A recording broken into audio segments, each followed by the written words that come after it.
গবেষণা ছেড়ে গরু পালন করে লাখ টাকা আয়। চাকরি ছেড়ে এখন সফল খামারি তিনি। 15,000 টাকার চাকরি ছেড়ে এখন গরু পালন করে 2 হাত ভর্তি টাকা আয় করছেন এই উদ্যোক্তা। টাকা দেখা গেছে যে যদি 1 লাখ টাকা ভর্তুকিও দেই তারপরে আমার 15-16 লাখ বা 20 লাখ টাকার মতো আমার থাকতেছে বাৎসরিক। বলছি নুরুল ইসলামের কথা, যিনি এলাকায় জুয়েল নামেই বেশি পরিচিত। এক সময় তিনি ছিলেন কুষ্টিয়া জেলায় কৃষি প্রকল্পের সহকারী বৈজ্ঞানিক কর্মকর্তা।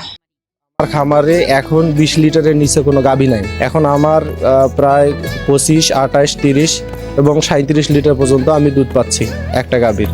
তিনি এখন একজন সফল উদ্যোক্তা। 2013 সালে ডিপ্লোমা আর 2018 সালে ব্যাচেলর অফ এগ্রিকালচার ডিগ্রি অর্জন করেন জুয়েল। এরপর চাকরি করলেও সেই সীমিত আয়ে সংসার চালানো কঠিন হয়ে পড়ে।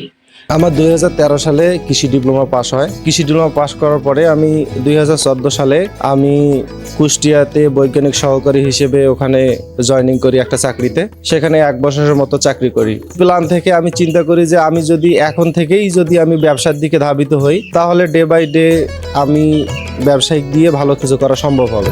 ঠিক তখনই জুয়েল ভাবেন অন্যের জন্য কাজ নয়, এখন নিজের জ্ঞান ও মেধা দিয়ে কিছু করতে হবে। 2014 সাল ওখানে চাকরি করার পরে 15 সালের প্রথম জানুয়ারি মাস নাগাদ বাড়িতে আসি এবং বাড়িতে এসে গরুর ফার্ম করার প্ল্যানিং শুরু করি। পরিবারের সহযোগিতা আর দৃঢ় মনোবল নিয়ে 2015 সালে চাকরি ছেড়ে দেন তিনি। শুরু করেন নিজ বাড়িতে মাত্র 2টি গরু দিয়ে ছোট একটি খামার। ছিল একটা গাভী থেকে একটা বাছুর আসে, সেটাও বকনা বাছুর হওয়ার পরে আবার ওই যে বকনাটা বাছুরটা হইলো পরের বছরে ওরও আবার একটা বকনা বাছুর হয়, প্লাস আমার যে গাভীটা প্রথম গাভী ওরও একটা বকনা বাছুর হয়। এরই প্রেক্ষিতে আমার ওই বকনা বাছুর দিয়েই শুরু। তখন আমার খামারে শুরু হলো 4টা গরু। শুরুর দিনগুলো ছিল চ্যালেঞ্জে ভরপুর, অর্থের অভাব, অভিজ্ঞতার ঘাটতি আর বইয়ের পাহাড়। তাও তিনি হাল ছাড়েননি। বকনা কেনার পরে প্রথম বছরেই আল্লাহ রহমতে আমার 10টা বাছুর হয়। ওই সাল পরের সাল নাগাদ আমার 10টা বাছুর হয়। 10টা বাছুরের মধ্যে একটা শুধু এরে বাছুর আর বাদ বাকি 9টা বাছুরই হয় বকনা। তো এরই মাঝে দেখা গেছে যে আমার সেই বছরেই তার পরের বছরে আমার খামারে গরুর সংখ্যা দাঁড়ায় প্রায় 20টার মতো এবং ধারাবাহিকভাবে আলহামদুলিল্লাহ আল্লাহর রহমতে ডে বাই ডে আমার খামারে এখন প্রায় 38টা গরু আছে। এখন সর্বমিলে আলহামদুলিল্লাহ খুব ভালো আছি আলহামদুলিল্লাহ।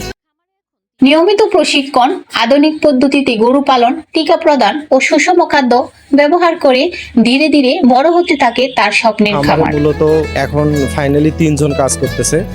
3 জনে মোটামুটি দেখা গেছে যে 24 ঘন্টা বেজেই কাজ করা লাগে। তার কারণ হচ্ছে যে অনেক সময় দেখা যায় যে রাত 1টা বা 2টা বা 3টার সময় বাছুর হয়, সেক্ষেত্রে দেখা যায় যে তাদেরকে কাজ করা লাগে। রংপুরের গঙ্গাচড়া উপজেলায় সেই ছোট্ট খামারে এখন আছে তার 38টি গরু, এর মধ্যে 14টি গাভী, 60টি ষাঁড় এবং বাকিগুলা বকনা বাছুর। স্থানীয় উপজেলার প্রাণী সম্পদ কর্মকর্তা ডক্টর মাহফুজুর রহমান বলেন, জুয়েল একজন প্রশিক্ষণপ্রাপ্ত খামারি। এই খামারে দেখতে পাবো যে ইনি অনেক প্রযুক্তিগত বিষয়গুলো ব্যবহার করেন, বিশেষ করে মিল্কিং মেশিন, খাদ্যের বিষয়ে সাইলেজ ব্যবহার করেন এবং চপিং মেশিন, ঘর কাটা মেশিন, ঘাস কাটা মেশিন, যেটা যার ফলে হচ্ছে ওনার অপচয় কম হয় এবং পাশাপাশি খাদ্যটা শরীরের বেশি কাজে লাগে, রূপান্তর হার বেশি হয়ে যায় এবং ফাইনালি হচ্ছে খাদ্য খরচ কমে যায়। আরও আমাদের গঙ্গাচড়ায় এরকম খামার দেখে ক্ষুদ্র খামারে বৃদ্ধি। আজ নুরুল ইসলাম শুধু নিজের নয়, পুরো এলাকার গর্ব।